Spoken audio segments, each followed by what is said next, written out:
Dans les registres brûlés du comté de Wilcox, en Alabama, un nom fut effacé 3 fois, pas par le feu de la guerre civile, mais par des mains tremblantes, des années avant que le premier coup de canon ne retentisse. Ce nom appartenait à une femme qui ne tua personne de ses propres mains, mais dont le passage laissa 3 lignées patriciennes en ruine, 27 morts inexpliqués, et un silence si profond que même les descendants refusent encore aujourd'hui d'en parler. Avant de continuer, abonnez-vous à cette chaîne et dites-moi dans les commentaires de quelle ville vous nous écoutez. Votre soutien nous permet de déterrer ces histoires enfouies. L'histoire commence en 1837, dans une région où les plantations de coton s'étendaient comme des royaumes et où la richesse se mesurait en acres et en âmes possédées. Le comté de Wilcox, dans le centre-sud de l'Alabama, était en 1837 l'une des terres les plus riches et les plus dangereuses du vieux Sud. Les rivières Alabama et Cahaba traçaient les frontières naturelles d'un territoire où le coton régnait en maître absolu et où quelques familles contrôlaient non seulement la terre, mais aussi la loi, la morale et le destin de milliers d'êtres humains réduits en esclavage. La société de cette région fonctionnait selon des codes rigides, hérités de la tradition virginienne et carolinienne. L'honneur d'un homme blanc se mesurait à la pureté de sa lignée, à l'étendue de ses terres et à sa capacité à maintenir l'ordre parmi sa main-d'œuvre servile. Les femmes blanches étaient des symboles vivants de cette pureté, élevées dans l'ignorance des réalités brutales qui soutenaient leur mode de vie. Quant aux esclaves, ils existaient dans un système conçu pour briser toute volonté, toute dignité, toute pensée d'autonomie. Pourtant, dans ce monde apparemment immuable, des fissures existaient, des espaces d'ambiguïté morale où les règles officielles s'effaçaient devant les désirs secrets, les faiblesses humaines et les arrangements tacites. C'est dans ces fissures qu'une femme nommée Celia allait s'insérer et par sa seule présence faire trembler les fondations de 3 des plus puissantes dynasties du comté. La plantation Riverside, propriété de la famille Caldwell, s'étendait sur près de 2000 acres le long de la rivière Alabama. La demeure principale, une construction géorgienne de 2 étages avec des colonnes blanches et des balcons en fer forgé, dominait un paysage de champs de coton, de cabanes d'esclaves, de granges et d'ateliers. 4 générations de Caldwell y avaient vécu, accumulant richesse et influence politique. En 1837, la plantation était dirigée par Thomas Caldwell, un homme de 43 ans, veuf depuis 5 ans, père de 2 fils adultes et d'une fille de 16 ans. À quelques kilomètres au sud, se trouvait la plantation Magnolia Bluff, domaine des Pemberton, famille rivale des Caldwell depuis une dispute foncière remontant à 1812. Les Pemberton possédaient près de 1800 acres et se considéraient comme la véritable aristocratie du comté, descendant prétendument d'une lignée remontant aux premiers colons de Jamestown. William Pemberton, patriarche de 50 ans, gouvernait sa famille et ses 140 esclaves avec une rigidité calviniste qui faisait de lui un personnage respecté mais craint. La 3e famille, les Hartwell, possédait la plantation Oak Grove, domaine de 1200 acres situé à l'ouest de Riverside. Les Hartwell étaient des nouveaux riches, leur fortune datant seulement de 2 générations, mais leur ambition était démesurée. James Hartwell, âgé de 38 ans, était marié à une femme fragile, Caroline, et avait 3 enfants en bas âge. Il cherchait désespérément à s'élever dans la hiérarchie sociale du comté, multipliant les investissements hasardeux et les alliances matrimoniales stratégiques. Ces 3 familles ne s'aimaient pas, mais elles partageaient les mêmes bancs à l'église méthodiste de Camden, assistaient aux mêmes bals d'hiver, siégeaient ensemble au conseil du comté et maintenaient une façade de cordialité nécessaire au bon fonctionnement de leur société. Leur destin était lié par des dettes mutuelles, des mariages entre cousins éloignés, et surtout par une compréhension commune des règles non écrites qui préservaient leur monde. C'est dans ce contexte qu'en avril 1837, un convoi d'esclaves nouvellement acquis arriva à la plantation Riverside. Le négociant s'appelait Silas Greer, un homme originaire de Charleston qui faisait le commerce entre les marchés de Virginie et ceux du Deep South. Il amenait ce printemps-là un lot de 23 personnes achetées lors d'une vente aux enchères à Richmond suite à la faillite d'une plantation de tabac. Thomas Caldwell avait commandé des hommes jeunes et robustes pour remplacer les pertes dues à une épidémie de fièvre jaune l'année précédente. Ce qu'il reçut correspondait à ses attentes, à une exception près. Parmi les esclaves se trouvait une femme que Greer présentait avec une certaine réticence. Elle s'appelait Celia, avait 24 ans, et possédait une beauté qui, même sous la crasse du voyage et les haillons qui la couvraient, était indéniable. Sa peau était claire, signe évident d'ascendance mixte, ses traits réguliers, ses yeux d'un brun profond qui soutenaient le regard sans insolence mais sans soumission non plus. Greer expliqua à Caldwell que Celia avait appartenu à une famille de la haute société virginienne, où elle avait été formée comme servante de maison. Elle savait lire, ce qui était illégal mais pas rare parmi les domestiques de famille. Elle parlait avec une diction presque parfaite, sans l'accent lourd des esclaves de champ. Son ancien maître, un certain Edward Fairmont, était mort subitement, et ses héritiers avaient dispersé la propriété pour régler des dettes. Thomas Caldwell observa Celia avec un mélange de suspicion et d'intérêt. Une esclave lettrée représentait un danger dans l'ordre social établi, mais elle pourrait être utile dans la maison, surtout pour s'occuper de sa fille Catherine, qui avait besoin d'une gouvernante après le départ de la précédente. Le prix était raisonnable, Greer semblant désireux de s'en débarrasser rapidement.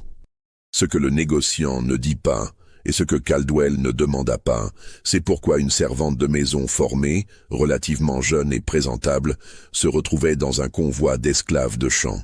Les registres de la vente aux enchères de Richmond, consultés des années plus tard par un enquêteur privé engagé par la famille Pemberton, révélaient une notation étrange à côté du nom de Celia, un simple mot en latin, venefica, qui signifiait empoisonneuse, mais aussi enchanteresse.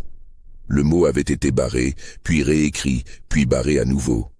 Celia fut donc achetée et intégrée à la maison principale de Riverside. Les premières semaines, elle travailla sous la supervision de Mamie Ruth, une esclave de 58 ans qui gérait la demeure depuis 30 ans. Ruth observait la nouvelle venue avec une méfiance instinctive.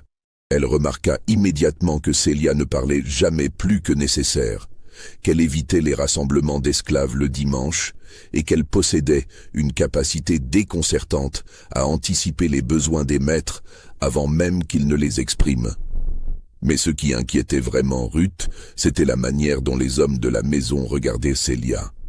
Thomas Caldwell trouvait des prétextes pour être présent quand elle travaillait. Son fils aîné, Robert, un jeune homme de 22 ans récemment rentré de ses études à Mobile, la suivait des yeux avec une intensité malsaine. Même le plus jeune fils, Henry, âgé de 19 ans et habituellement indifférent aux domestiques, semblait troublé par sa présence. Ruth avait vu ce schéma se répéter dans d'autres plantations. Une belle esclave attirait l'attention, devenait la maîtresse d'un fils ou du maître, engendrait des jalousies et finissait soit vendue, soit pire. Mais avec Celia, quelque chose était différent. Elle ne semblait pas encourager les attentions, et pourtant elle se multipliait. Elle ne flirtait pas, ne jouait pas la coquette, mais les hommes autour d'elle perdaient progressivement leur raison. Le premier incident survint en juin 1837, 2 mois après l'arrivée de Celia. Robert Caldwell, l'héritier présomptif de Riverside, était fiancé à Margaret Pemberton, fille unique de William Pemberton. Ce mariage devait unir les deux familles rivales et mettre fin à des décennies de tensions. La dot était généreuse. Les arrangements financiers complexes, mais avantageux pour les deux parties. La cérémonie était prévue pour septembre. Un après-midi de chaleur étouffante, Robert entra dans le petit salon où Celia repassait du linge. Ce qui se passa exactement dans cette pièce reste un mystère, car les deux seuls témoins donnèrent des versions contradictoires. Selon Robert, interrogé plus tard par son père, Celia l'avait séduit par des regards et des gestes suggestifs. Selon Celia, interrogée par Ruth, Robert avait tenté de la forcer, et elle s'était défendue en le frappant avec le fer à repasser, lui causant une brûlure au bras. Thomas Caldwell, confronté à cette situation, prit une décision qui surprit toute la maisonnée. Au lieu de punir Celia comme l'exigeait le code de conduite des plantations, il réprimanda sévèrement son fils et ordonna que Celia soit désormais affectée uniquement au service de sa fille Catherine, loin des hommes de la maison. Cette décision déclencha une série d'événements qui allaient révéler la véritable nature du pouvoir que Celia exerçait. Un pouvoir qui n'avait rien de surnaturel, mais qui était peut-être plus dangereux encore. Sombre du passé. Catherine Caldwell avait 16 ans, un âge difficile dans le sud d'avant-guerre. Elle était entre l'enfance protégée et les responsabilités d'une femme adulte, promise à un mariage arrangé avec un cousin éloigné de Charleston qu'elle avait rencontré 2 fois. Sa mère était morte en couche 5 ans plus tôt, et depuis, Catherine vivait dans une solitude dorée, entourée de domestiques mais privée de véritable compagnie. L'arrivée de Celia comme gouvernante personnelle changea profondément la vie de la jeune fille. Contrairement aux autres esclaves domestiques, Celia pouvait tenir une conversation, discuter de livres, même si elle faisait attention à ne jamais révéler l'étendue de son éducation. Elle écoutait Catherine parler de ses peurs, de ses rêves, de son ressentiment envers un père distant et des frères qui la traitaient comme une monnaie d'échange. Pendant l'été 1837, une relation étrange se développa entre la jeune maîtresse blanche et son esclave. Catherine voyait en Celia une confidente, presque une amie, relation impossible et transgressive dans le contexte de l'époque. Celia, de son côté, écoutait, conseillait avec prudence et observait les dynamiques de pouvoir dans cette famille avec une intelligence aiguë. C'est à travers les confidences de Catherine que Celia apprit les secrets de Riverside. Elle découvrit que Thomas Caldwell était lourdement endetté, que des investissements hasardeux dans des chemins de fer avaient failli ruiner la plantation 2 ans auparavant, et que seul un prêt de William Pemberton, conditionné au mariage entre Robert et Margaret, maintenait la famille à flot. Elle apprit que Robert détestait son père, qu'Henry avait des problèmes de jeu et que Catherine elle-même envisageait de fuir vers le nord plutôt que d'épouser son cousin de Charleston. Mais surtout, Celia comprit quelque chose que peu de gens, blancs ou noirs, saisissaient vraiment dans cette société rigide. Le pouvoir reposait entièrement sur les apparences et sur le maintien de certaines fictions.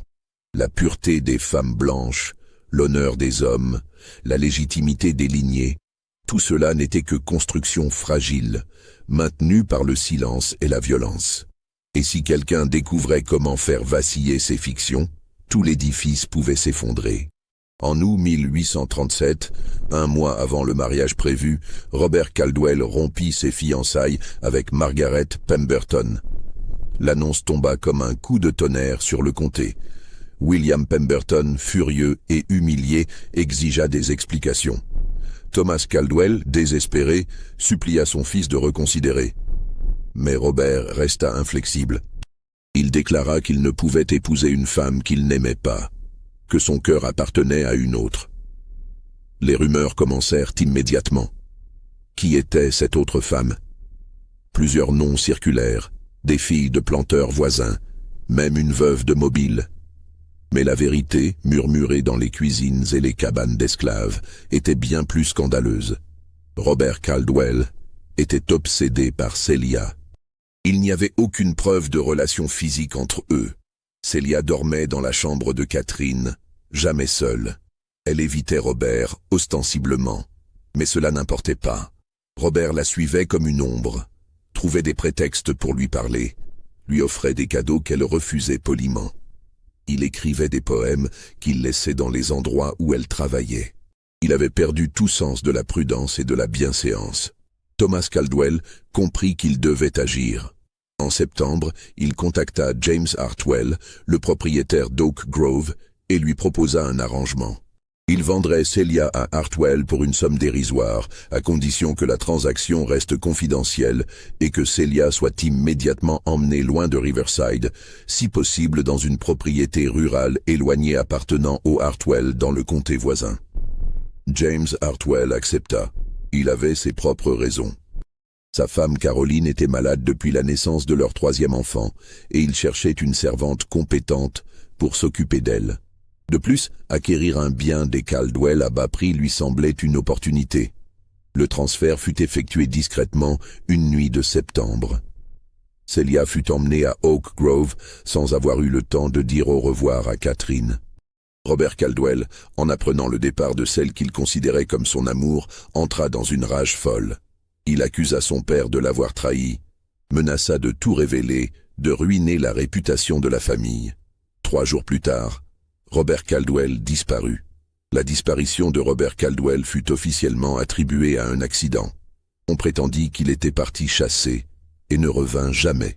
Des recherches furent organisées, des battues dans les forêts, des interrogatoires d'esclaves. Rien. Après 2 semaines, Thomas Caldwell déclara son fils mort et organisa des funérailles sans corps. Mais les esclaves de Riverside racontaient une autre version. Ils disaient avoir vu Robert la nuit de sa disparition, prendre un cheval et partir vers le sud, vers Oak Grove. Ils disaient qu'il était revenu à l'aube, couvert de boue, les vêtements déchirés, le regard fou. Puis, quelques heures plus tard, il était reparti, cette fois vers la rivière, et personne ne l'avait revu. Un esclave nommé Joshua, qui travaillait aux écuries, affirma des années plus tard sur son lit de mort qu'il avait aidé Robert à seller son cheval cette nuit-là. Robert lui aurait dit qu'il allait récupérer ce qui lui appartenait, qu'on n'avait pas le droit de lui prendre Celia. Joshua avait remarqué que Robert portait un pistolet et un couteau, ce qui était inhabituel pour une simple visite. À Oak Grove, cette même nuit, il y eut du mouvement. James Hartwell et ses contremaîtres furent réveillés par des aboiements de chiens et des bruits dans les écuries. Ils trouvèrent un cheval inconnu, épuisé, qu'ils reconnurent comme appartenant à Riverside, mais aucune trace d'intrus. Hartwell envoya un message à Thomas Caldwell le lendemain, lui retournant son cheval, sans mentionner les circonstances étranges. Celia, interrogée par Hartwell, affirma n'avoir rien vu ni entendu. Elle dormait dans une petite chambre attenante à celle de Caroline Hartwell, et la porte était toujours verrouillée de l'extérieur par précaution. Hartwell la crut, ou prétendit la croire. Mais la vérité, ou du moins une partie de la vérité, émergea des mois plus tard, grâce à un journal intime découvert parmi les affaires de Caroline Hartwell après sa mort. Caroline était une femme cultivée, éduquée dans un pensionnat de Charleston, et elle tenait un journal depuis l'adolescence. Ses dernières entrées, datant de l'automne 1837, révélaient une femme en proie à une angoisse croissante. Elle écrivait que son mari changeait, qu'il passait de plus en plus de temps avec la nouvelle servante, qu'il trouvait des prétextes pour être seul avec elle. Elle notait des détails troublants, des conversations interrompues quand elle entrait dans une pièce, des regards échangés, une atmosphère de secret. Dans une entrée datée du 22 septembre 1837, quelques jours après l'arrivée de Celia, Caroline écrivait « Je ne comprends pas ce qui arrive à James. Il me parle à peine, mais je l'entends parler à cette femme pendant des heures. Elle ne dit presque rien, mais il semble hypnotisé par sa simple présence. Ce matin, je l'ai trouvé dans le bureau, pleurant comme un enfant. Et quand je lui ai demandé ce qui n'allait pas, il m'a dit qu'il était damné, qu'il ne pouvait pas résister. Résister à quoi? Il n'a pas voulu répondre. Quelques jours plus tard, une autre entrée. Cette nuit, j'ai été réveillé par des voix. J'ai cru que James parlait avec un visiteur, mais en descendant, j'ai réalisé qu'il était seul dans le salon, parlant à voix basse. En m'approchant, j'ai compris qu'il parlait à Celia, mais elle n'était pas là. Il la suppliait de quelque chose, les mains jointes comme en prière. Quand il m'a vu, il est devenu furieux, m'a ordonné de retourner me coucher. J'ai peur de mon propre mari. Puis, l'entrée du 27 septembre, la dernière avant une interruption de plusieurs semaines, un homme est venu cette nuit, un des fils Caldwell selon les domestiques. James était absent, inspectait une parcelle distante. L'homme semblait désespéré, demandant après Celia. Les contremaîtres l'ont chassé, mais il est revenu plus tard. J'ai entendu des cris, puis le silence. Au matin, le cheval de l'homme était là, mais lui avait disparu. James est rentré à l'aube, très agité, et a donné des ordres stricts. Personne ne doit parler de cette nuit. J'ai peur de poser des questions. Caroline Hartwell mourut en décembre 1837, officiellement de complications liées à sa santé fragile. Mais les circonstances de sa mort étaient étranges. Elle fut trouvée dans sa chambre, apparemment décédée dans son sommeil, mais son visage portait une expression de terreur figée. Le médecin appelé le lendemain attribua le décès à une défaillance cardiaque, mais plusieurs domestiques racontèrent avoir entendu Caroline crier pendant la nuit, puis un silence soudain. Après la mort de Caroline, James Hartwell changea radicalement.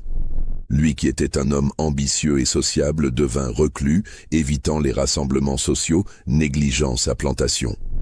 Ses contremaîtres notèrent qu'il passait des heures enfermé dans son bureau, parfois en compagnie de Celia qui lui apportait les repas et le thé. Les enfants de Hartwell, trop jeunes pour comprendre, furent confiés à une tante à Mobile. James resta seul à Oak Grove avec les esclaves et Celia. Et c'est là que commença la deuxième phase de cette histoire, celle qui allait impliquer la famille Pemberton et révéler un schéma encore plus troublant. William Pemberton n'avait jamais pardonné l'humiliation du mariage annulé. Sa fille Margaret était dévastée, sa réputation ternie. Dans la société rigide du Sud, une fiancée abandonnée était une marchandise dépréciée, et trouver un autre prétendant convenable s'avérait difficile. Pemberton blâmait les Caldwell pour cette situation, et il cherchait une forme de vengeance. En février 1838, Pemberton engagea un détective privé de Mobile, un certain Amos Fletcher, pour enquêter sur les circonstances de la rupture des fiançailles et sur la disparition de Robert Caldwell. Fletcher était un homme méthodique, ancien constable devenu enquêteur pour les familles riches souhaitant régler discrètement leurs affaires embarrassantes. Fletcher passa 3 mois à interroger des esclaves, des domestiques, des voisins. Il reconstitua progressivement la chronologie des événements, découvrit l'existence de Celia, apprit son transfert à Oak Grove et trouva des témoignages contradictoires sur la nuit de la disparition de Robert. Son rapport, conservé dans les archives privées de la famille Pemberton jusqu'au début du XXe siècle, est un document fascinant et dérangeant. Fletcher écrivait « Cette femme, Celia, semble être au centre de chaque événement troublant. Pourtant, elle ne fait rien d'explicite. Elle ne séduit pas activement, ne manipule pas ouvertement, et pourtant les hommes autour d'elle perdent leur jugement. J'ai interrogé une douzaine d'esclaves, hommes et femmes, et tous disent la même chose. Elle est différente. Elle écoute plus qu'elle ne parle. Elle semble comprendre les gens avec une précision troublante, et elle a une manière de regarder les hommes qui leur fait croire qu'elle voit leur âme. Plusieurs esclaves masculins admettent avoir eu des rêves obsessionnels à son sujet, malgré le fait qu'elle les ignore complètement. Fletcher poursuivait. J'ai tenté de l'interroger moi-même à Oak Grove. Monsieur Hartwell a refusé catégoriquement, avec une véhémence qui m'a surpris. Il a menacé de me faire arrêter si je revenais sur sa propriété. Son comportement suggère qu'il cache quelque chose, ou qu'il est lui-même tombé sous l'influence de cette femme. Le rapport de Fletcher contenait aussi une découverte troublante concernant le passé de Celia en Virginie. En contactant des collègues à Richmond, Fletcher avait appris que la famille Fairmont, les anciens propriétaires de Celia, avait effectivement été ruinée, mais pas par des dettes comme le prétendait Silas Greer, le négociant. La famille s'était effondrée après une série d'événements catastrophiques, tous centrés autour du patriarche, Edward Fairmont, et de sa relation obsessionnelle avec son esclave Celia. Fairmont, homme marié de 52 ans, avait scandalisé la société de Richmond en déclarant publiquement son amour pour Celia et en tentant de divorcer de sa femme, chose presque impossible en Virginie à l'époque. Sa femme, humiliée et désespérée, s'était suicidée. Ses fils avaient renié leur père. Fairmont avait perdu sa position sociale, ses affaires avaient périclité, et finalement, il était mort dans des circonstances mystérieuses, trouvé noyé dans un étang de sa propriété malgré le fait qu'il savait nager. Après la mort de Fairmont, ses héritiers avaient en vendu Celia aussi vite que possible, certains murmurant qu'elle portait malheur, d'autres l'accusant plus directement d'avoir détruit leur famille. Fletcher concluait son rapport par une recommandation. Monsieur Pemberton, je crois que cette femme représente un danger, non pas à cause de pouvoirs surnaturels, mais à cause d'une intelligence redoutable et d'une compréhension intuitive des faiblesses humaines. Elle semble capable d'identifier ce que les hommes désirent le plus, ou ce qu'ils craignent le plus, et d'utiliser cette connaissance pour les manipuler sans jamais agir directement. Je recommande de l'exposer publiquement, de révéler son passé et de forcer son expulsion du comté. William Pemberton lut ce rapport avec une satisfaction mêlée d'inquiétude. Il tenait là de quoi ruiner la réputation des Caldwell et des Hartwell, ses deux rivaux. Mais quelque chose dans les descriptions de Fletcher le troublait. Il décida d'agir, mais avec prudence. En mai 1838, Pemberton convoqua une réunion du conseil du comté, dont il était membre influent. Il présenta une motion demandant une enquête officielle sur la disparition de Robert Caldwell et sur les pratiques inhabituelles dans certaines plantations concernant les esclaves domestiques. La motion fut adoptée et un comité fut formé incluant Pemberton lui-même, le shérif du comté, et deux autres planteurs respectés.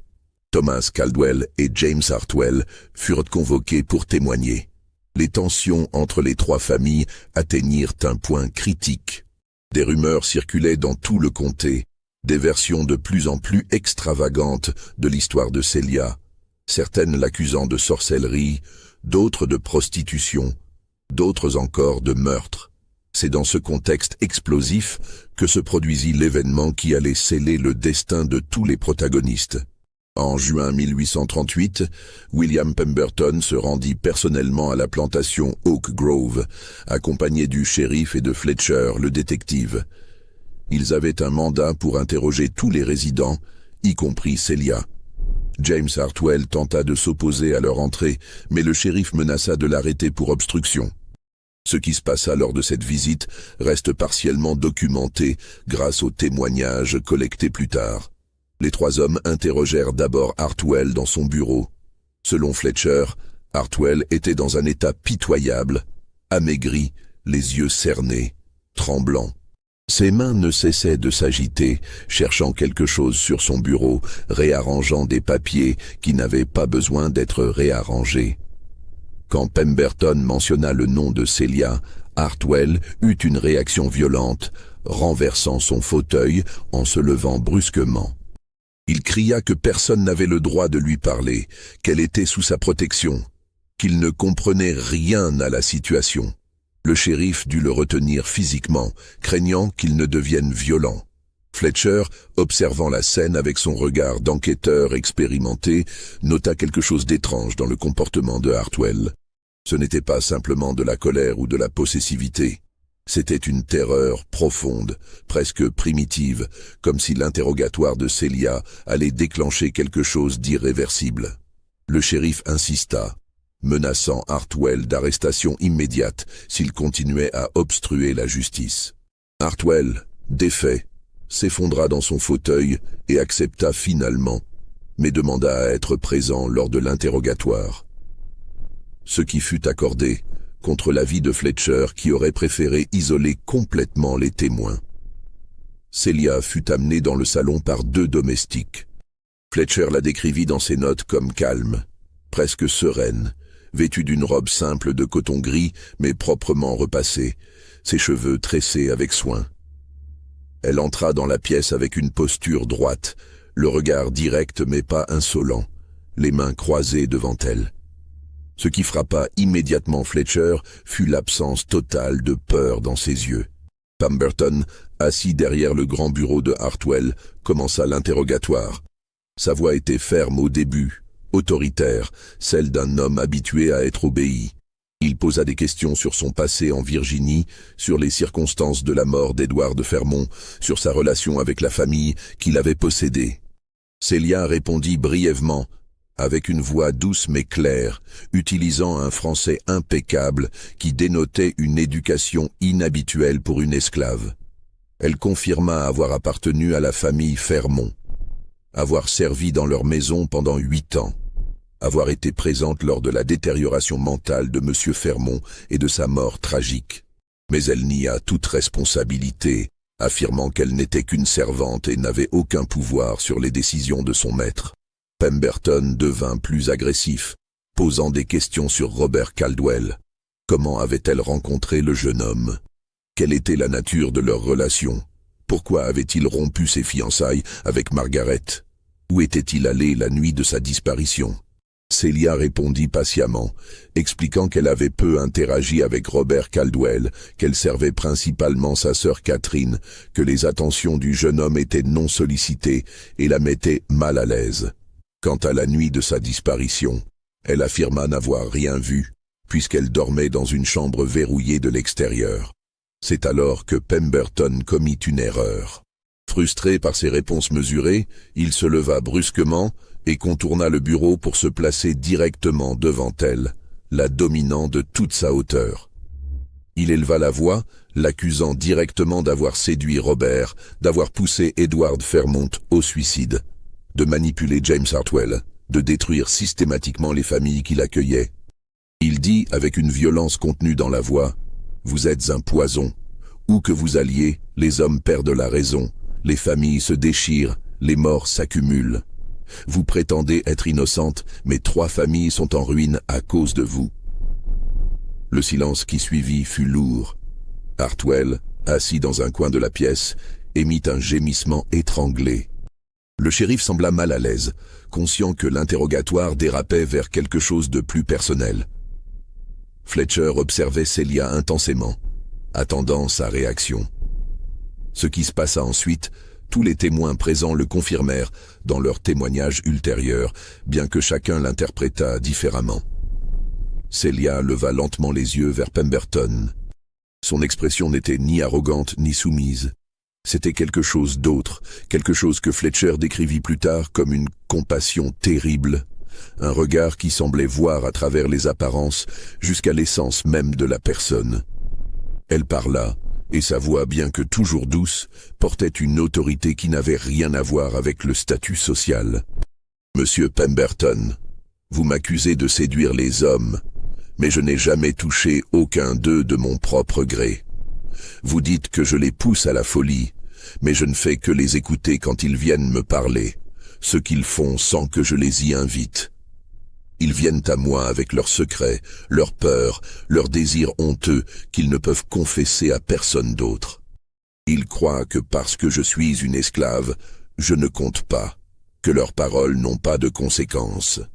Ils se trompent. » Elle fit une pause, et Pemberton, étrangement, ne l'interrompit pas. « Vous me blâmez pour ce qu'ils choisissent de faire après, les décisions qu'ils prennent, les actions qu'ils commettent. Mais je ne leur ai jamais demandé de rompre leurs fiançailles, de négliger leur famille, de se détruire. C'est leur propre faiblesse qui les conduit là, leur incapacité à vivre avec les mensonges qu'ils se racontent. » Pemberton voulut l'interrompre, mais elle continua, et quelque chose dans son ton le figea sur place. « Vous dites que je suis un poison. Peut-être, mais pas de la manière que vous pensez. Je suis le miroir qui reflète ce que vous êtes vraiment, et ce reflet est insupportable. Monsieur Fairmont ne pouvait pas vivre avec la conscience de ce qu'il faisait à ses esclaves, avec le contraste entre ses valeurs chrétiennes proclamées et ses actions quotidiennes. Robert Caldwell ne pouvait pas accepter que tout son avenir soit une transaction financière, que sa vie entière soit prédéterminée par les besoins économiques de sa famille. James Hartwell ne peut pas vivre avec la connaissance de ce qu'il a fait pour grimper dans la hiérarchie sociale, les compromis moraux, les trahisons. Elle se tourna légèrement pour regarder Hartwell, qui s'était recroquevillé sur sa chaise, les mains sur le visage. « Et vous, monsieur Pemberton, vous ne pouvez pas vivre avec vos propres secrets, les choses que vous avez faites et que personne ne connaît, les mensonges sur lesquels votre famille entière est construite. » Pemberton devint livide. Sa main se leva, comme pour la frapper, mais il se retint au dernier moment. Sa voix tremblait quand il parla. « Comment osez-vous? Vous n'êtes rien. Vous ne savez rien de moi. » Celia le regarda avec cette même expression indéchiffrable. « Je ne sais que ce que vous m'avez dit, monsieur, lors de vos visites à la prison. Toutes ces heures où vous veniez m'interroger, croyant que j'allais me briser et avouer des crimes imaginaires. Mais c'est vous qui parliez. qui confessiez, qui cherchiez une absolution que je ne peux pas vous donner. Le silence qui suivit fut presque insoutenable. Fletcher nota plus tard que c'était comme si l'air lui-même était devenu lourd, difficile à respirer. Le shérif sembla sur le point d'intervenir, mais ne sut quoi dire. Finalement, Pemberton retrouva sa voix, mais elle était changée, brisée. « Vous mentez. Je n'ai rien avoué. Vous m'avez parlé de votre fille Margaret, dit Celia doucement, de son véritable père. Vous m'avez parlé de la femme esclave que vous aimiez il y a 20 ans, celle que vous avez dû vendre au Mississippi quand votre épouse a découvert la liaison. Vous m'avez parlé des enfants que vous avez engendrés et vendus, de celui que vous avez vu aux enchères à Mobile il y a 3 ans et que vous avez reconnu à ses yeux, vos propres yeux. Vous m'avez parlé de tout cela parce que vous pensiez qu'une esclave ne comptait pas, que mes oreilles étaient aussi indignes de considération que celles d'un animal. » Pemberton recula comme frappé. Son visage passa par toute une gamme d'émotions, la rage, la terreur, puis quelque chose qui ressemblait à de la défaite. Il se tourna vers le shérif et Fletcher, cherchant dans leur regard une confirmation qu'ils n'avaient pas entendue, qu'ils ne comprenaient pas l'implication de ce qui venait d'être dit. Mais Fletcher avait entendu et compris. Les implications étaient dévastatrices. Si Margaret Pemberton n'était pas la fille légitime de William, mais le fruit d'une liaison avec une esclave, alors toute la lignée Pemberton était souillée selon les standards de pureté raciale obsessionnelle du Sud. Le mariage avec Robert Caldwell aurait été une fraude. La position sociale de toute la famille était basée sur un mensonge fondamental. Pemberton ordonna au shérif, d'une voix étranglée, d'arrêter Celia immédiatement pour insolence envers un homme blanc, pour diffamation, pour tout ce qu'il pouvait imaginer. Le shérif hésita, regardant Fletcher, puis Hartwell, qui semblait avoir perdu toute volonté de bouger ou parler. Mais avant que le shérif ne puisse agir, Hartwell se leva soudainement. Sa voix, quand il parla, était à peine un murmure, mais chargée d'une intensité désespérée. « Non, vous ne pouvez pas l'arrêter. Vous ne comprenez pas. » Pemberton se tourna vers lui, furieux. « Taisez-vous, Hartwell. Cet interrogatoire ne vous concerne plus. »« Si, il me concerne, » dit Hartwell, et pour la première fois en des mois, sa voix retrouva une certaine fermeté. « Parce que moi aussi je lui ai tout dit. Tout ce que j'ai fait pour bâtir Oak Grove, les esclaves que j'ai achetés en sachant qu'ils avaient été volés à leurs propriétaires légitimes après la panique financière de 1837, les documents que j'ai falsifiés, les témoins que j'ai soudoyés pour gagner ce procès de succession contre mes propres cousins. J'ai tout confessé à Celia, croyant qu'elle était la seule personne qui ne pouvait pas me trahir, parce qu'une esclave ne peut pas témoigner contre un blanc. » Il rit amèrement. « Mais je me trompais. Ce n'est pas le témoignage légal qui compte, c'est la connaissance elle-même. Une fois que quelqu'un sait, une fois que les secrets sont prononcés à voix haute, ils acquièrent un pouvoir. Et ce pouvoir nous détruit de l'intérieur, parce que nous savons que quelqu'un sait. » Fletcher écoutait avec une fascination horrifiée. En tant qu'enquêteur, il comprenait qu'il assistait à quelque chose de rare. Un moment où les façades s'effondraient complètement, où la vérité émergeait dans toute sa laideur. Pemberton fit un dernier effort pour reprendre le contrôle de la situation. Il déclara que ses confessions n'avaient aucune valeur légale, que Celia était une menteuse et une manipulatrice, qu'elle serait jugée et condamnée. Il ordonna au shérif de l'emmener immédiatement en prison. Le shérif, un homme nommé Thomas Bradley, qui avait servi dans cette fonction pendant 15 ans, regarda Pemberton avec une expression étrange. Puis il dit quelque chose qui surprit tout le monde. « Monsieur Pemberton, je crois que vous devriez vous retirer de cette enquête. Vous êtes trop personnellement impliqué. » Pemberton explosa. Il accusa le shérif de trahison, de corruption, d'être sous l'influence de cette femme diabolique. Il menaça de le faire destituer, de ruiner sa carrière. Mais Bradley tint bon, affirmant qu'il avait des doutes sur la légalité de toute cette procédure depuis le début. Finalement, après un échange houleux, un compromis fut trouvé. Celia serait placée en détention temporaire, mais dans une cellule séparée, sans contact avec Pemberton. Une enquête plus formelle serait menée par le juge du comté, avec tous les protocoles appropriés. Pemberton accepta à contre-cœur, mais insista pour que Celia soit transférée immédiatement. Alors que les domestiques s'apprêtaient à emmener Celia, Hartwell s'approcha d'elle une dernière fois. Devant tous les témoins, il dit quelque chose qui serait rapporté et débattu pendant des années. « Je suis désolé. Pour tout. Vous méritez d'être libre, et je vous libérerai si je le peux. Mais d'abord, je dois me libérer moi-même. » Celia le regarda avec ce qui semblait être de la compassion, hocha légèrement la tête, et fut emmenée. Les jours qui suivirent furent chaotiques. Le comté de Wilcox bruissait de rumeurs. Des versions de plus en plus extravagantes de l'interrogatoire circulaient. Certains disaient que Celia avait ensorcelé les 3 hommes présents. D'autres qu'elle avait menacé de révéler des secrets scandaleux. D'autres encore qu'elle avait été battue et torturée pour la forcer à avouer des crimes qu'elle n'avait pas commis. William Pemberton se barricada dans sa plantation, refusant de voir quiconque à part sa famille immédiate.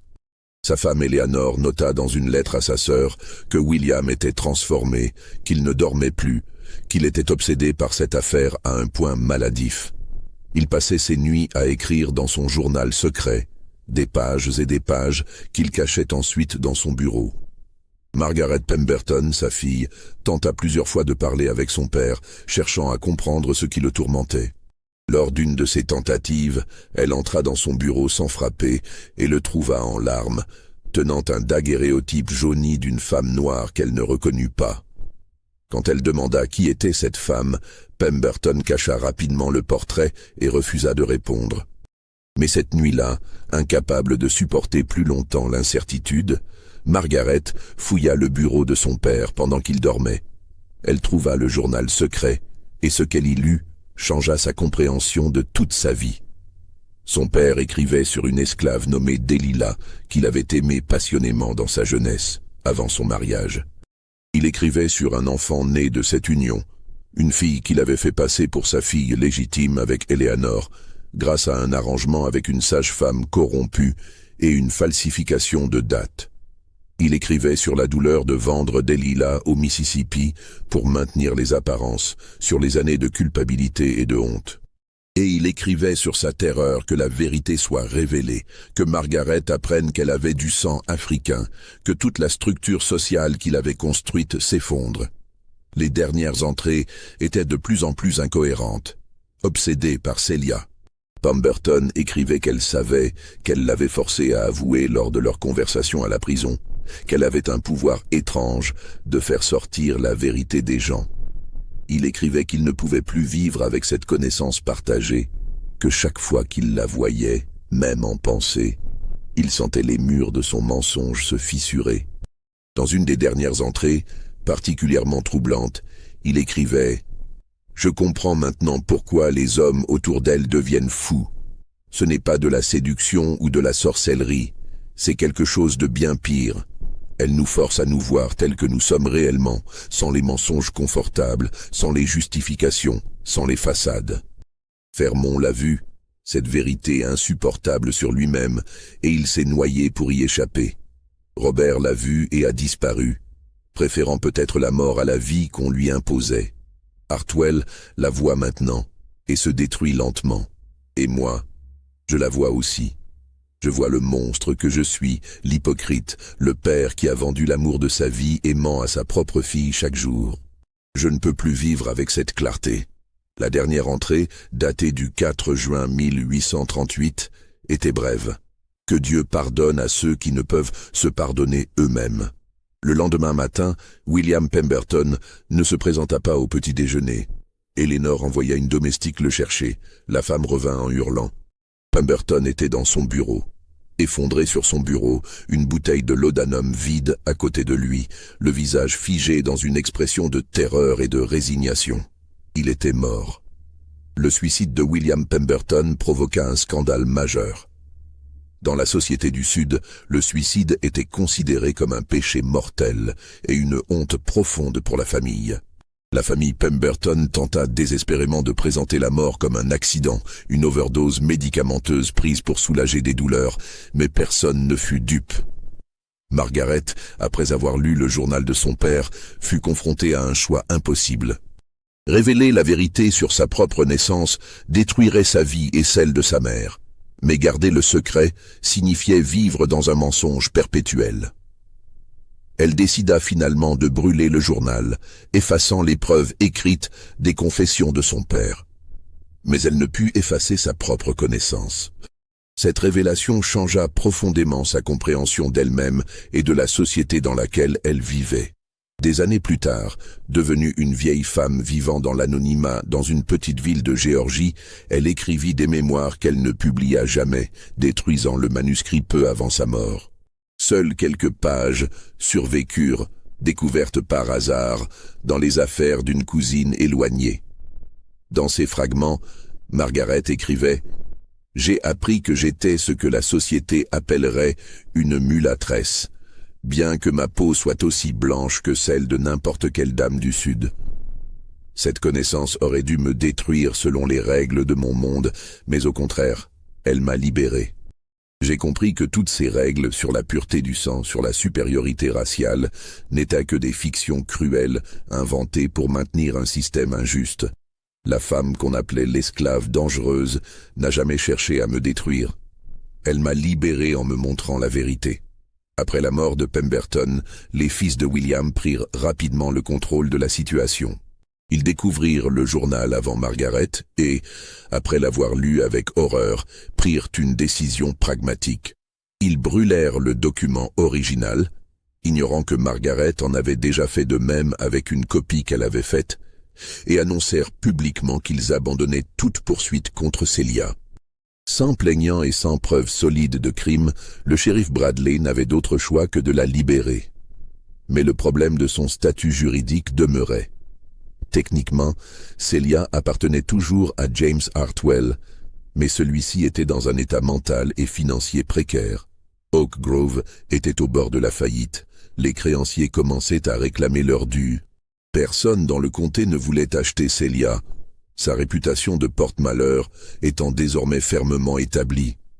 Même les négociants d'esclaves refusaient de traiter avec elle, craignant qu'elle ne soit impossible à revendre. Pendant plusieurs semaines, Celia resta dans une sorte de limbe juridique. Elle fut logée dans une dépendance de la prison de Camden, nourrie aux frais du comté, sans statut clair. Les autorités locales débattaient de son sort, certains proposant de la vendre vers le Deep South, d'autres suggérant de l'expulser simplement de l'Alabama, d'autres encore, plus prudents, craignant les répercussions légales de toute décision hâtive. C'est alors que Thomas Caldwell réapparut sur la scène, après des mois de retrait presque total. Il apparut devant le conseil du comté avec une proposition qui surprit tout le monde. Il offrait de racheter Celia à James Hartwell pour une somme symbolique, puis de l'affranchir immédiatement, à condition qu'elle accepte de quitter l'Alabama et de ne jamais y revenir. Cette proposition déclencha un débat houleux au conseil. Certains membres voyaient là une solution élégante au problème, d'autres craignaient que l'affranchissement d'une esclave aussi controversée n'établisse un précédent dangereux. Le débat dura plusieurs jours, avec des arguments passionnés des deux côtés. Caldwell défendit sa position avec une éloquence surprenante pour un homme qui avait semblé brisé ces derniers mois. Il argua que Celia n'avait été reconnue coupable d'aucun crime, que la maintenir en esclavage dans le comté ne ferait que perpétuer le scandale, et que son affranchissement et son expulsion étaient le seul moyen de tourner la page et de permettre au comté de retrouver la paix. Ce qu'il ne dit pas publiquement, mais qu'il confia plus tard à sa fille Catherine dans une lettre, c'est que sa décision était motivée par la culpabilité.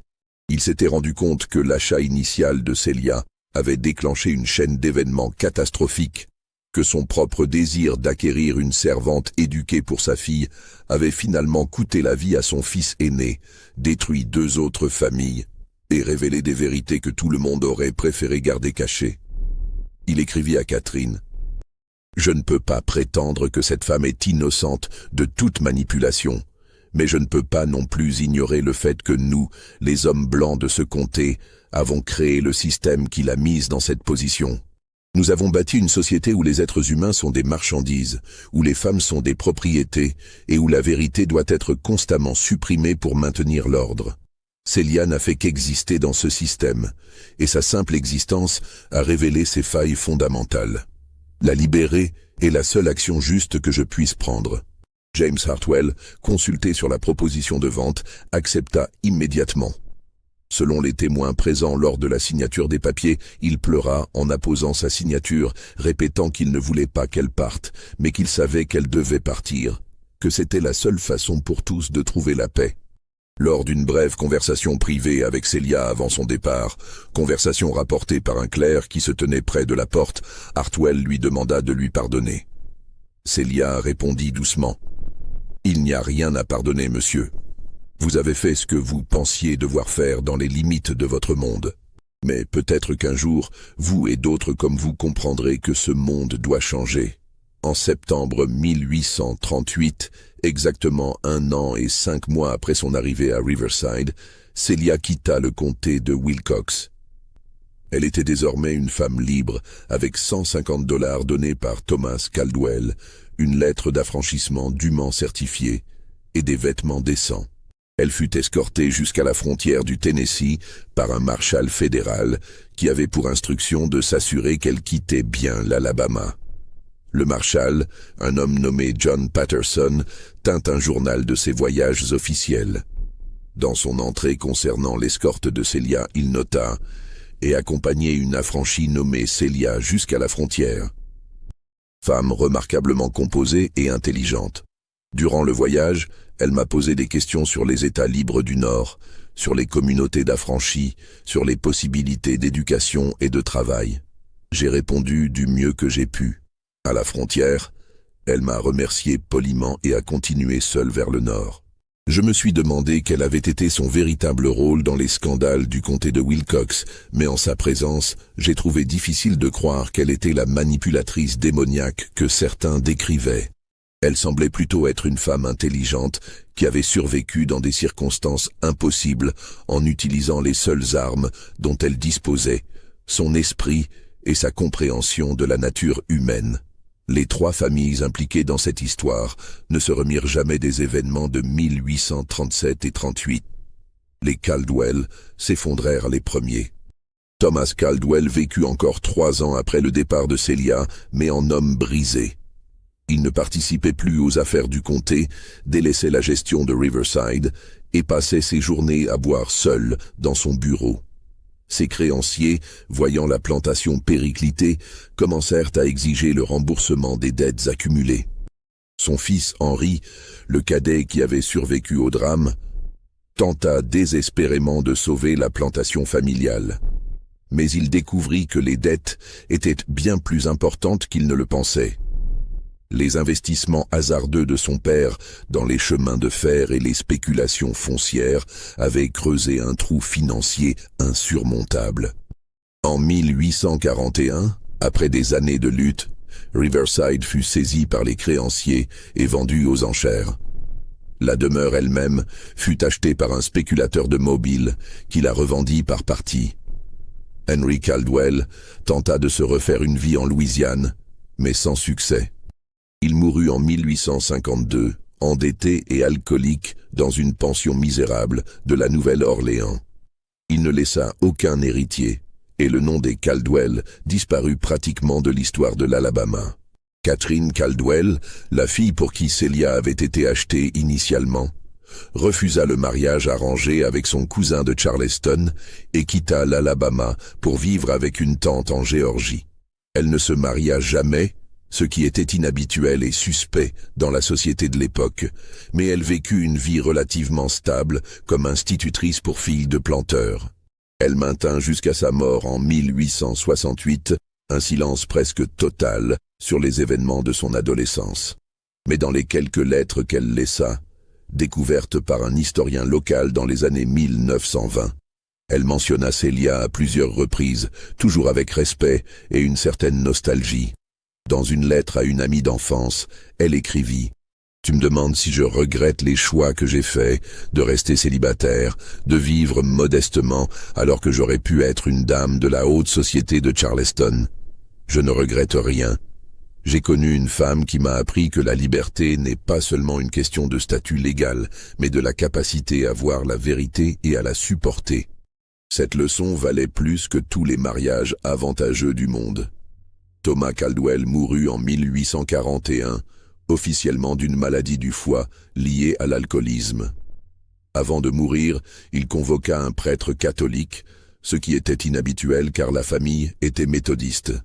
Le prêtre, le père O'Brien, un immigrant irlandais récemment arrivé à Camden, respecta le secret de la confession, mais il nota dans son journal personnel que ce fut la confession la plus troublante et la plus tragique qu'il avait jamais entendue. Selon l'infirmière qui soignait Caldwell et qui était présente dans la pièce adjacente, elle entendit des fragments de la confession à travers la porte. Caldwell criait par moments, demandant pardon pour avoir acheté une âme et déclenché une catastrophe. L'infirmière rapporta plus tard qu'à la fin de la confession, elle entendit Caldwell sangloter et dire « Je l'ai vue pour ce qu'elle était dès le premier jour. Je savais qu'elle était dangereuse non pas parce qu'elle était mauvaise, mais parce qu'elle était libre dans son esprit et que cette liberté était contagieuse. J'aurais dû la laisser partir immédiatement. Au lieu de cela, j'ai pensé pouvoir la contrôler, l'utiliser pour mes propres fins. Mon orgueil a tué mon fils et détruit ma famille. » Quant à Robert Caldwell, le fils aîné dont la disparition avait déclenché toute l'affaire, son corps ne fut jamais retrouvé de son vivant. Des décennies plus tard, en 1873, lors de travaux d'assèchement d'un marécage près de la rivière Alabama, à environ 3 miles d'Oak Grove, on découvrit des ossements humains partiellement préservés et des fragments de vêtements qui correspondaient à ceux que Robert portait la nuit de sa disparition. Le crâne présentait une fracture significative à l'arrière, suggérant un coup violent ou une chute. Un pistolet rouillé fut trouvé à proximité du squelette, mais on ne put déterminer s'il avait été utilisé. L'enquête conclut à une mort accidentelle, Robert ayant probablement été projeté de son cheval dans l'obscurité et s'étant fracassé le crâne contre une pierre ou un arbre, puis étant tombé dans le marécage où son corps n'avait jamais été retrouvé. Mais d'autres théories circulaient. Certains suggéraient que Robert avait été assassiné, peut-être par des esclaves d'Oak Grove qui protégeaient Celia, ou par James Hartwell lui-même qui aurait voulu éliminer un rival. D'autres pensaient que Robert s'était suicidé, incapable de vivre avec l'obsession impossible qui le consumait. La vérité ne fut jamais établie avec certitude. La famille Hartwell connut un sort différent mais tout aussi tragique. James Hartwell survécut jusqu'en 1852, mais en fantôme de lui-même. Il perdit Oak Grove en 1840, incapable de gérer la plantation après les événements qui l'avaient brisé mentalement. Ses contremaîtres partirent chercher du travail ailleurs. Ses esclaves furent vendus aux enchères pour payer les créanciers, et la grande maison tomba progressivement en décrépitude. Ses 3 enfants, trop jeunes pour comprendre ce qui s'était passé, furent élevés par des parents éloignés à Mobile et ne revirent leur père que rarement. Quand ils le visitaient, ils trouvaient un homme qu'ils reconnaissaient à peine, amaigri, le regard vide, parlant à peine. Les enfants finirent par espacer leur visite, puis les cessèrent complètement, trouvant l'expérience trop douloureuse. Hartwell vécut ses dernières années dans une petite maison délabrée à Camden, dépendant de la charité de l'église méthodiste. Les voisins le voyaient errer dans les rues, murmurant pour lui-même, s'arrêtant parfois devant certaines maisons comme s'il cherchait quelqu'un. Plusieurs témoins rapportèrent l'avoir entendu prononcer le nom de Celia à voix haute, dans des monologues incompréhensibles. Un médecin local, le docteur Samuel Whitfield, qui le traita vers la fin de sa vie pour diverses affections, nota dans son journal médical que Hartwell souffrait de mélancolie profonde, obsession persistante et détérioration mentale progressive. Whitfield écrivit « Le patient parle constamment d'une femme qui l'aurait sauvé et détruit simultanément. Il affirme qu'elle lui a montré une vérité qu'il ne peut ni accepter ni oublier, une vérité sur lui-même et sur la société dans laquelle il vit. Il décrit cette connaissance comme une malédiction, disant qu'il préférerait ne jamais l'avoir acquise, mais qu'il ne peut plus revenir à l'ignorance. Quand je lui demande quelle est cette vérité, il devient agité et refuse de répondre clairement. Dans une des dernières consultations, Hartwell confia au docteur Whitfield quelque chose de troublant. Il dit « Docteur, vous me demandez ce qui m'a détruit. Ce n'est pas une femme, bien que tout le monde le croie. C'est la conscience. La conscience de ce que j'ai fait pour obtenir Oak Grove, de ce que j'ai fait à des êtres humains pour ma propre élévation sociale. Cette femme, Celia, elle n'a rien fait d'autre qu'écouter mes confessions et me regarder avec des yeux qui voyaient tout. Et dans ce regard, j'ai vu mon propre reflet, et ce reflet était monstrueux. Comment peut-on continuer à vivre quand on se voit vraiment ? James Hartwell mourut seul en février 1852, trouvé par le propriétaire de sa pension qui s'inquiétait de ne pas le voir depuis 2 jours. Il était assis dans son fauteuil, le regard fixé vers la fenêtre, une expression étrangement paisible sur le visage. Le médecin légiste conclut à une mort naturelle, probablement une défaillance cardiaque. Il fut enterré dans une section obscure du cimetière de Camden, dans une tombe marquée seulement par une simple pierre portant son nom et ses dates. Ses enfants ne vinrent pas aux funérailles, ayant coupé tout lien avec leur père des années auparavant. La famille Pemberton, malgré le suicide scandaleux de William, parvint à maintenir une certaine respectabilité sociale, principalement grâce aux efforts acharnés de ses fils, William Jr. et Edward. Ils travaillèrent dur pour restaurer la réputation familiale, faisant des donations généreuses à l'Église, participant activement aux affaires du comté et évitant soigneusement toute mention des événements de 1838. Mais la lignée s'éteignit progressivement. Margaret Pemberton, dont la vie avait été bouleversée par la découverte de ses véritables origines, épousa finalement, en 1843, un homme d'affaires de Mobile nommé Charles Thornton. Le mariage fut malheureux dès le début. Margaret ne put jamais concevoir d'enfant, ce que certains membres de la famille attribuèrent à une punition divine pour les péchés de son père.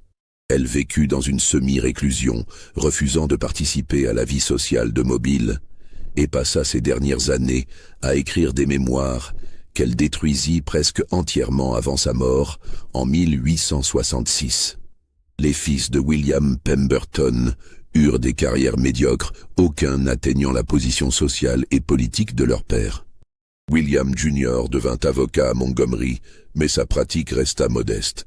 Edward tenta de maintenir Magnolia Bluff, mais la plantation déclina progressivement, incapable de concurrencer les grandes exploitations modernisées.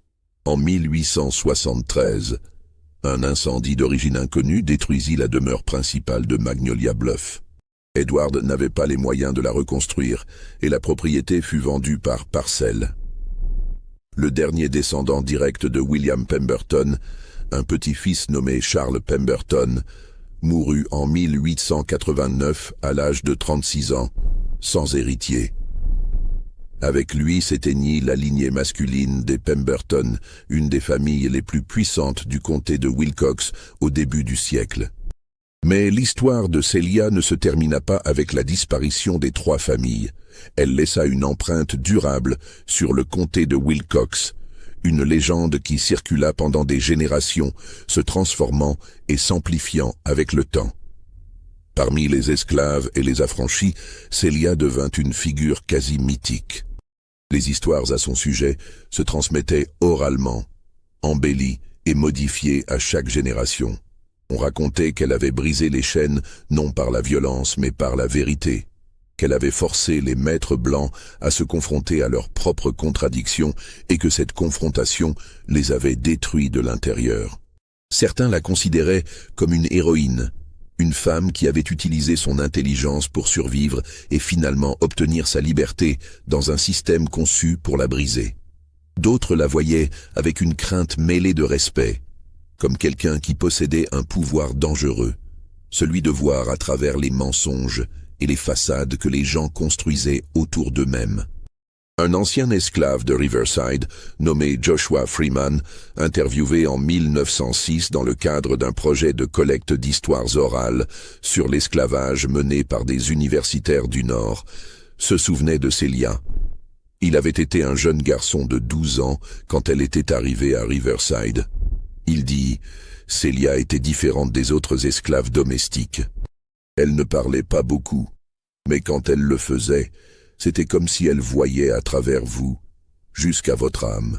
Les maîtres blancs, ils avaient peur d'elle parce qu'elle leur montrait ce qu'ils étaient vraiment, et ils ne pouvaient pas supporter ça. Nous, les esclaves, on la respectait parce qu'elle ne courbait pas l'échine, pas dans son esprit en tout cas. Elle était libre à l'intérieur, et ça, personne ne pouvait le lui enlever. » Un autre témoignage, recueilli auprès d'une femme nommée Sarah Hutchins, ancienne esclave d'Oak Grove, était encore plus révélateur. Sarah avait été une jeune fille de 15 ans quand Celia était arrivée à Oak Grove et elle avait travaillé avec elle dans la maison principale. Elle raconta « Celia m'a dit une fois quelque chose que je n'ai jamais oublié. Elle m'a dit qu'elle n'avait jamais voulu détruire personne, qu'elle ne cherchait pas la vengeance. Elle disait juste qu'elle refusait de jouer le jeu, de faire semblant de ne pas voir ce qui se passait vraiment. Les hommes blancs, ils voulaient posséder notre corps et notre esprit, et quand ils rencontraient quelqu'un qu'ils ne pouvaient pas briser de cette manière, ça les rendait fous. Celia n'était pas une sorcière comme certains le disaient. Elle était juste libre dans sa tête, et ça, ils ne pouvaient pas le supporter. Dans les familles blanches du comté, le nom de Celia devint synonyme de danger et de tabou. On ne parlait pas d'elle directement dans la bonne société, mais son histoire était utilisée comme avertissement, surtout pour les jeunes hommes. Les pères mettaient en garde leurs fils contre les femmes dangereuses, celles qui déstabilisent l'ordre social, celles qui ne connaissent pas leur place. Les registres officiels du comté de Wilcox concernant les événements de 1837 et 38 sont étrangement incomplets. Des pages manquent dans les journaux du conseil du comté. Certaines entrées dans les registres judiciaires sont noircies ou arrachées. Des documents ont mystérieusement disparu. Il est clair qu'un effort concerté fut fait pour effacer l'histoire, ou du moins pour en minimiser l'impact officiel. Mais les histoires orales persistèrent, circulant dans les cuisines, les églises noires, les rassemblements familiaux. Elles survivèrent à la guerre de sécession, à la reconstruction, à l'établissement des lois Jim Crow. Chaque génération ajoutait ses propres interprétations, ses propres leçons tirées de cette histoire troublante. Dans les années 1920, un historien amateur nommé Samuel Pritchard, professeur d'histoire dans un lycée de Camden, entreprit de reconstituer l'histoire de Celia en interviewant des descendants des familles impliquées et en consultant des archives privées. Pritchard était un homme méticuleux, obsédé par la vérité historique, et il sentait que cette histoire contenait quelque chose d'important sur la nature de l'esclavage et de la société du Sud d'avant-guerre. Il passa 3 ans à rassembler des fragments de vérité. Il interviewa des descendants d'esclaves qui se souvenaient des histoires racontées par leurs grands-parents. Il consulta des journaux intimes privés que certaines familles acceptèrent de lui montrer, à condition qu'ils ne révèlent pas leur identité. Il fouilla les archives judiciaires, les registres de propriété, les documents d'église. Il retrouva même le journal du marshal John Patterson qui avait escorté Celia jusqu'à la frontière du Tennessee. Progressivement, il reconstitua un récit cohérent des événements et commença à écrire un livre qu'il intitula provisoirement « L'esclave qui détruisit 3 familles ». Une étude de cas sur le pouvoir et la vérité dans le Vieux Sud. Mais Pritchard rencontra des obstacles. Plusieurs descendants des familles Caldwell, Pemberton et Hartwell, encore présents dans le comté, le menacèrent de poursuites judiciaires s'il publiait son livre. Certains l'accusèrent de diffamation, d'autres de vouloir rouvrir de vieilles blessures pour des raisons sensationnalistes. Des pressions furent exercées sur lui par des membres influents de la communauté pour qu'il abandonne son projet. Pritchard persista, convaincu de l'importance historique de cette histoire. Mais en novembre 1924, il mourut dans des circonstances que certains jugèrent suspectes. Officiellement, il fit une chute dans les escaliers de sa maison. se fracturant le crâne. Sa mort fut déclarée accidentelle. Mais plusieurs de ses collègues notèrent que Pritchard était un homme prudent et en bonne santé, et que les escaliers de sa maison n'étaient pas particulièrement dangereux. Le manuscrit inachevé de Pritchard fut trouvé par sa veuve, Emma, qui tenta de le publier, honorant ce qu'elle croyait être le dernier souhait de son mari. Mais aucun éditeur en Alabama ou même dans le Sud n'accepta le manuscrit. Le sujet était jugé trop controversé pour l'Alabama des années 20, en pleine période de ségrégation renforcée et de tensions raciales exacerbées par la résurgence du Ku Klux Klan. Emma Pritchard, découragée mais déterminée à préserver le travail de son mari, donna finalement le manuscrit à la bibliothèque historique du comté de Wilcox en 1928. Le document fut archivé et classé, mais rarement consulté pendant des décennies. Il dormit dans les archives, un témoignage silencieux d'une histoire que beaucoup préféraient oublier. Ce n'est que dans les années 1990, avec le regain d'intérêt pour l'histoire de l'esclavage stimulé par les mouvements des droits civiques et les études sur les femmes dans l'histoire américaine, que quelques chercheurs redécouvrirent le manuscrit de Pritchard. Une doctorante de l'Université d'Alabama, travaillant sur une thèse sur les résistances féminines à l'esclavage, tomba par hasard sur le document et réalisa son importance potentielle. Elle entreprit de vérifier les sources de Pritchard, de retrouver les documents originaux qu'il avait consultés et de chercher des preuves supplémentaires. Ce qu'elle trouva confirma l'essentiel de l'histoire. Les trois familles avaient effectivement existé. Leurs plantations étaient bien documentées dans les registres fonciers. Les transferts de propriété, les faillites, les morts étaient tous enregistrés et correspondaient à la chronologie de Pritchard. L'existence de Celia était plus difficile à prouver formellement, les registres d'esclaves étant souvent incomplets et beaucoup ayant été détruits pendant et après la guerre de sécession.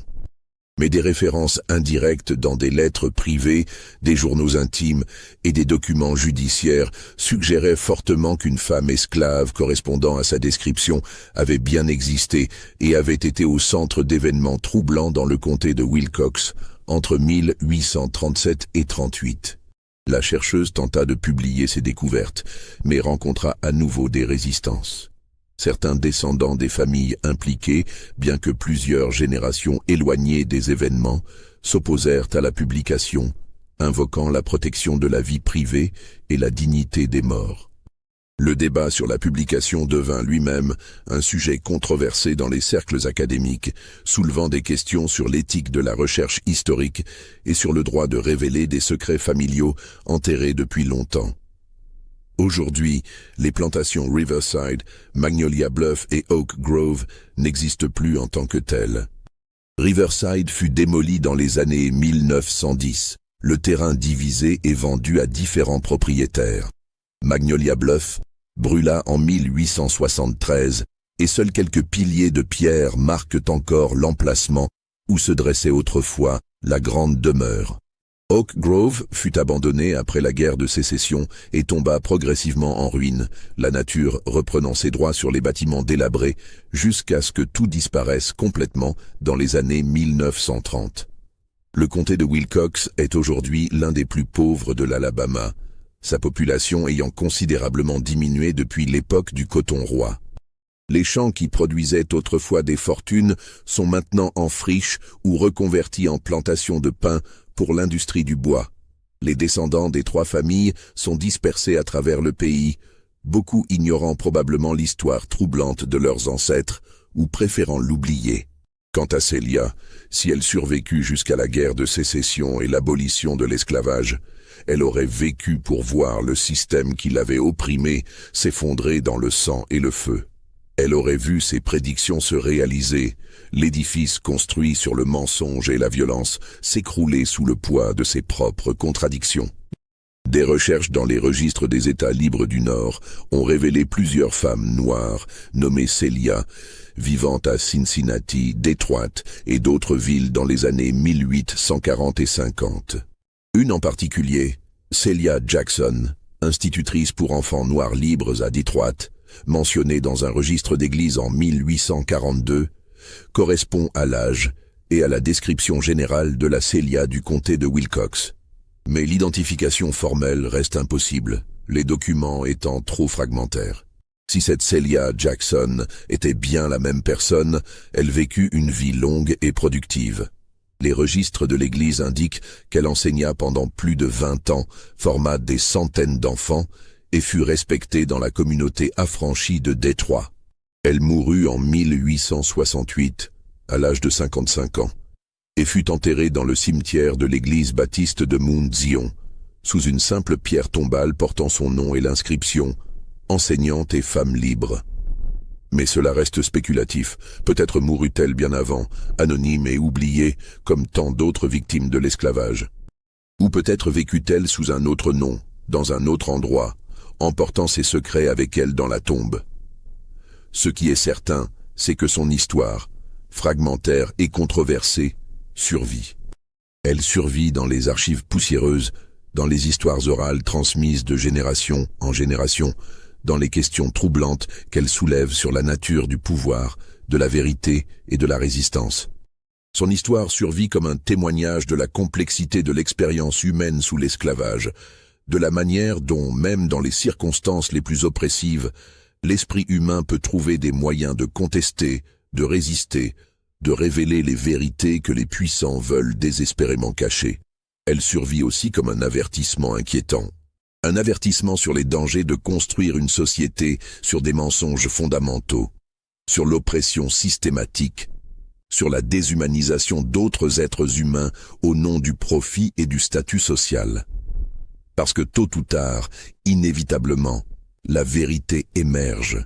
Et quand elle le fait, elle peut détruire non seulement les individus qui ont perpétué ces mensonges, mais des familles entières, des communautés, des structures sociales qui semblaient inébranlables. L'histoire de Celia nous pose une question dérangeante qui résonne encore aujourd'hui, des décennies après l'abolition de l'esclavage. Combien de vérités enfouissons-nous, individuellement et collectivement, pour maintenir nos fictions confortables? Combien de mensonges acceptons-nous pour préserver notre confort moral? Et que se passerait-il si quelqu'un, quelque part, nous forçait à confronter ces vérités que nous préférons ignorer? Dans un monde où tant d'injustices sont maintenues par le silence, par l'acceptation passive, par le refus de voir ce qui est inconfortable, l'histoire de Celia reste pertinente. Elle nous rappelle que parfois, le simple fait de refuser de participer au mensonge collectif, de voir et de nommer la vérité, peut avoir un pouvoir extraordinaire et déstabilisant. Était-elle vraiment une femme avec un pouvoir quasi surnaturel de manipuler les esprits, comme certains le croyaient? Ou était-elle simplement une femme intelligente qui refusait de jouer les rôles qu'on lui imposait et dont la résistance silencieuse exposait les failles fatales d'un système cruel? Était-elle une manipulatrice calculatrice qui détruisait délibérément ceux qui l'opprimaient? Ou une victime qui essayait simplement de survivre et sur qui les hommes coupables projetaient leur propre peur et leur propre culpabilité? La réponse, probablement, est un mélange complexe de tous ces éléments. Celia était une femme réelle, dans une situation réelle, utilisant les seules armes dont elle disposait dans un système conçu pour la dépouiller de toute humanité et de toute autonomie. Son intelligence aiguë, sa capacité d'observation psychologique et peut-être surtout son refus de participer aux fictions qui maintenaient le système esclavagiste firent d'elle une figure à la fois fascinante et terrifiante pour ceux qui la rencontraient. Les hommes autour d'elle s'effondrèrent, non pas parce qu'elle les ensorcelait avec des pouvoirs magiques, mais parce qu'elle leur montrait, consciemment ou inconsciemment, volontairement ou involontairement, les contradictions insupportables de leur propre existence. Comment pouvaient-ils prétendre à l'honneur chrétien tout en violant et en possédant d'autres êtres humains? Comment pouvaient-ils parler de pureté raciale et de lignée quand leur propre plantation était remplie d'enfants métis qu'ils refusaient de reconnaître, fruits de leur propre viol et exploitation? Comment pouvaient-ils maintenir leur statut social et leur respectabilité alors que leur richesse reposait entièrement sur la violence, le vol et la déshumanisation systématique? Celia, en refusant de jouer le rôle qu'on attendait d'elle, celui de l'esclave soumise ou de la tentatrice exotique complice de sa propre exploitation, forçait ces hommes à confronter ces contradictions fondamentales. Et pour des hommes dont l'identité entière, dont le sens même de qui ils étaient, reposait sur ces fictions et ces mensonges nécessaires, cette confrontation était littéralement insupportable. Elle les détruisait non par magie, mais par vérité. Et c'est peut-être cela, finalement, le véritable pouvoir de Célia. Non pas un pouvoir surnaturel, mais le pouvoir terrifiant de la vérité elle-même, de la lucidité, de la conscience qui ne peut être réprimée ou niée. Un pouvoir qui existe en chacun de nous, si nous avons le courage de l'utiliser, et qui peut ébranler les fondations même des systèmes d'oppression, aussi puissants qu'ils semblent. Pensez-vous que cette histoire est vraie? Que Célia a réellement existé, avec ce pouvoir troublant de révéler les vérités que les gens cachent, ou était-elle une victime sur qui on a projeté des fantasmes et des peurs collectives? Croyez-vous que le simple refus de participer aux mensonges d'une société peut avoir un tel pouvoir destructeur? Dites-le moi dans les commentaires ci-dessous. Si cette histoire vous a captivé, si elle vous a fait réfléchir, si elle vous a glacé le sang, abonnez-vous à cette chaîne et partagez cette vidéo avec ceux qui aiment les mystères sombres de l'histoire. Il y a tant d'histoires enfouies qui attendent d'être révélées, des vérités inconfortables cachées dans les archives poussiéreuses, et vos commentaires et votre soutien m'aident à continuer ce travail de mémoire. N'oubliez pas de me dire de quelle ville vous nous écoutez. Chaque commentaire, chaque partage nous permet de continuer à déterrer ces histoires que certains préféreraient voir rester enterrées.